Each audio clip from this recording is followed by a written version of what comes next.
ఎక్కడైనా ఉంటే ప్రూవ్ చేయండి, తప్పకుండా ఇలా రాస్తాం మేము. సో శ్రీనివాసరావు గారు, ఇందాక నేను అన్నట్టు ఉమ్మడి ముఖ్యమంత్రి అనే విమర్శని చెరిపేసుకునేందుకు, ఆ ముద్ర చెరిపేసేందుకే ఇలాంటి వ్యాఖ్యలు చేస్తున్నారా, లేదా అక్కడ అధిష్టానాన్ని రాహుల్ గాంధీ గారు గత కొన్ని నెలలుగా ఆయనకు అపాయింట్మెంట్ ఇవ్వట్లేదు కాబట్టి ఆయన్ని ప్రసన్నం చేసుకుంటే ఏంటి, ఇలాంటి వ్యాఖ్యలు చేస్తే ఆయన అపాయింట్మెంట్ ఇస్తారు, ఇలాంటి చర్చ కూడా నడుస్తుంది కాబట్టి ఈ వ్యాఖ్యల వెనక అలాంటి రీజన్స్ కూడా ఉన్నాయా? ఇప్పుడు ఒక విషయం ఏంటంటే, ప్రతిపక్షాలు విమర్శించేటువంటి ధోరణి వేరే ఉంటుంది. వాళ్ళు ఏ కోణంలోనూ చూసుకోవచ్చు, ఏదైనా అనుకోవచ్చు. వాట్సాప్ యూనివర్సిటీలు ఇవి ఉన్నాయి, వాళ్ళు ఏదైనా చెప్పుకోవచ్చు, అభ్యంతరం లేదు. బ్రిటిష్ కంటే ఇది ప్రమాదకరం భారతీయ జనతా పార్టీ. భారతీయ జనతా పార్టీని దేశం నుంచి తరిమి కొట్టాలి అని వారు అన్నారు. వాస్తవం, తరిమి కొట్టాలని ఇన్ ది సెన్స్ మన సాదిక్ గారు చెప్పినట్టు దేశం నుంచి పంపించడం, వాళ్ళు ఏదైతే కాళోజీ గారు చెప్పినరో అట్లా దేశం వాడు తప్పు చేసింది కాబట్టి ఇక్కడ పాత్ర పెట్టాలి అని చెప్పడం. ఏదైతే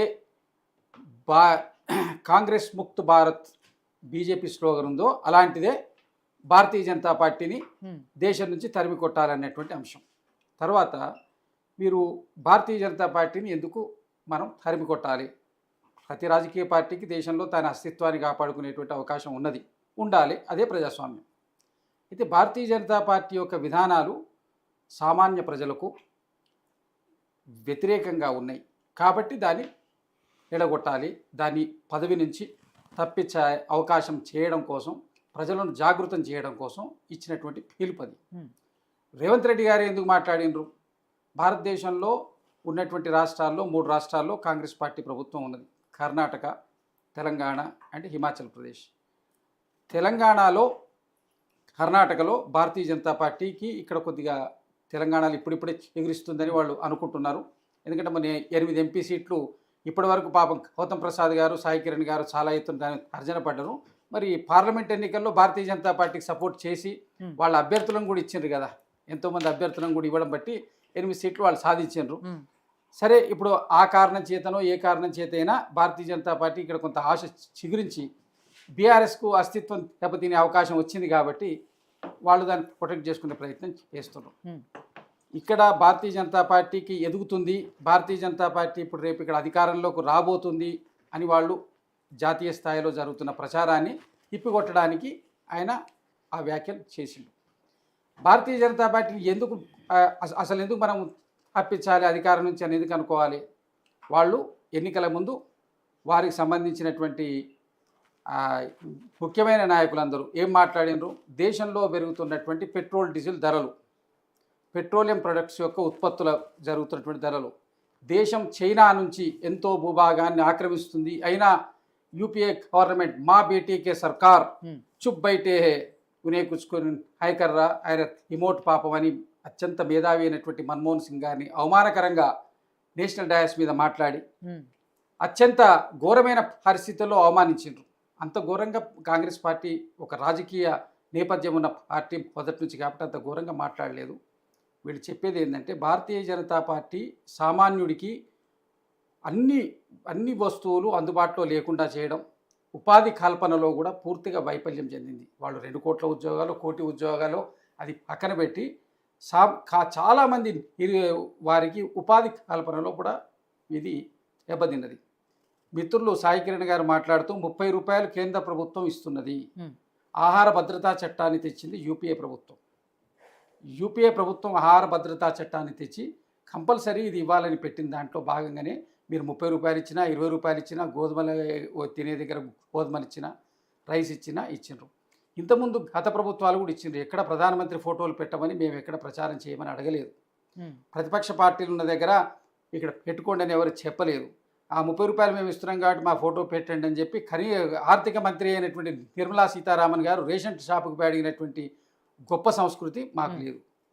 అయితే అది కేంద్ర ప్రభుత్వం 30 రూపాయలు ఇస్తుంది మాది అని చెప్తున్నారు. మరి రాష్ట్రం నుంచి ఎన్ని పన్నులు పోతున్నాయి, దాంట్లో ఎంత శాతం రిటర్న్ వస్తున్నాయి, దాని విషయం కూడా క్లారిటీ ఇవ్వండి.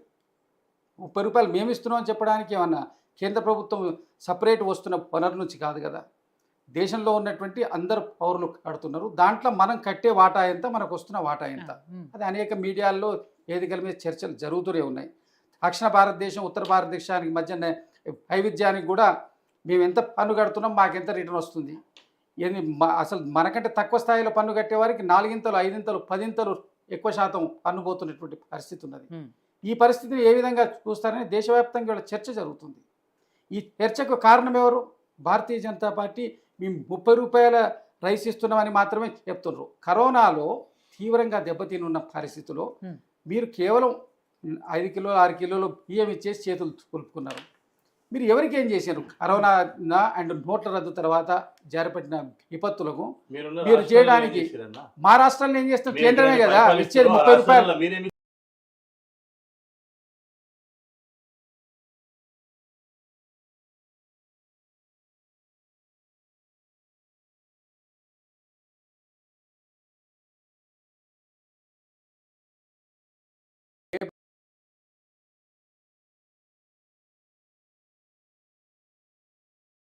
గాంధీ గారు మా పార్టీ అగ్రనేతలు, తర్వాత రాజస్థాన్ ముఖ్యమంత్రిగా ఉన్నటువంటి అశోక్ గెహ్లాట్ గారు, మధ్యప్రదేశ్ అప్పుడున్న అన్ని రాష్ట్రాల్లో ఎక్కడెక్కడైతే మేము అధికారంలో ఉన్నామో అక్కడ ఉన్నటువంటి ముఖ్యమంత్రులు అధికారంలో లేకపోయినా ఇక్కడ కాంగ్రెస్ పార్టీ తెలంగాణ విభాగం నుంచి కూడా మైగ్రేటెడ్ లేబర్ ప్రత్యేకంగా బస్సులు పెట్టించి ఆహార పదార్థాలు వాళ్ళకి కావాల్సిన వస్తు సామాగ్రిని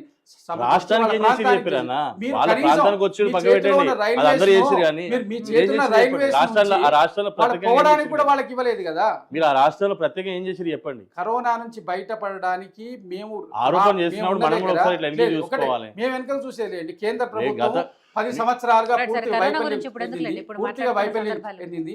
నరేంద్ర మోడీ గారు పరిపాలించేటువంటి దాన్ని కోల్పోయినారు.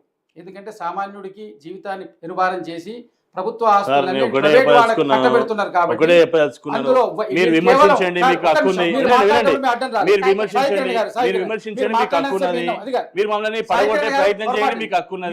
మీరు క్రాస్ టాక్ చేయొద్దు. మీరు మాట్లాడిన సేపు మేము విన్నాం. మాకున్న సమయాన్ని మీరు వృధా చేయొద్దు. పరిస్థితి ఏంటంటే సామాన్యుడి జీవితాన్ని పెనుభారం చేసి ప్రభుత్వ ఆస్తులు అంటే మీ సొంతం కాదు, మీరు ఓన్లీ కస్టోడియన్స్. ఎవరు ప్రభుత్వానికి వచ్చిన కస్టోడియన్స్. మీరు దాన్ని చేస్తున్నారు. ఇప్పుడు సాదిక్ గారు కూడా అన్నారు హెచ్ఓయు భూములు 100% ప్రభుత్వానివి అని చెప్పి గత 15-20 సంవత్సరాలు ఉన్నటువంటి మన కోర్టులలో ఫైల్ చేసినటువంటి వాటిని చెప్తుంది. బీఆర్ఎస్ ప్రభుత్వం ఉన్నప్పుడు కూడా హెచ్ఓయు భూములు ప్రభుత్వానికి కావాలనే కదా చేసిండ్రు. ఇవాళ రాజకీయ దాని నుంచి ఏమైనా అడ్వాంటేజ్ పొందడం కోసం హెచ్ఓయు భూములు, అక్కడ వన్యప్రాణులు ఉన్నాయి, చెట్లు ఉన్నాయి, ఇవన్నీ వస్తున్నాయి. ఇప్పుడు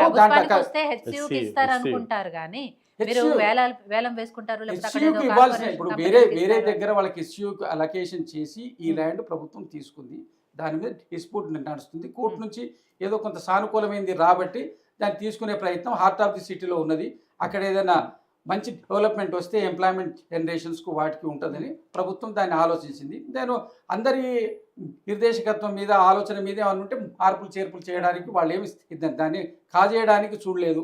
దాంట్లో 50 ఎకరాలు ఇంతకుముందు ఆల్రెడీ బీఆర్ఎస్ ప్రభుత్వం ఉన్నప్పుడు రామేశ్వరరావు గారికి కట్టబెట్టినరు. దాంట్లో పెద్ద పెద్ద టవర్స్ కూడా తెలిసినాయి. ఇక దాని గురించి ప్రత్యేకంగా చెప్పాలి, ఎవరి దాంట్లో ఉంది. కాకపోతే ఇక్కడ విషయం ఏంటంటే వారందరూ కార్పొరేటీకరణకు ఏ పార్టీ అంటే ఇప్పుడు ప్రపంచమంతా కార్పొరేటీకరణలో వెళ్తున్నటువంటి నేపథ్యం ఉన్నది. పివి నరసింహారావు గారు ఇక్కడైతే లిబరేషన్ పాలసీ తెచ్చిన తర్వాత ప్రపంచీకరణలో భాగంగా కార్పొరేటీకరణ అనేది జరుగుతున్నది. ఈ కార్పొరేటీకరణ సామాన్యుడికి ఉపయోగపడే విధంగా ఉండాలనేది కాంగ్రెస్ వాదన. మొదటి నుంచి కూడా కాంగ్రెస్ ఎప్పుడు కూడా దీనికి అనుకూలంగా కార్పొరేటీకరణ అనేది సామాన్యుడికి అనుకూలంగా ఉండాలి. కేవలం కార్పొరేట్ రంగ సంస్థలకి అనుకూలంగా ఉండే విధంగా ఉండకూడదు. భారతీయ జనతా పార్టీ కార్పొరేట్ రంగ సంస్థలకు అనుకూలంగా ఉండే విధంగా మాత్రమే పాలసీస్ చేస్తుంది. కాబట్టి సామాన్యుడికి ఇక్కడ ఈ దేశం అంటే ఇక్కడ ఉన్నటువంటి ప్రజలు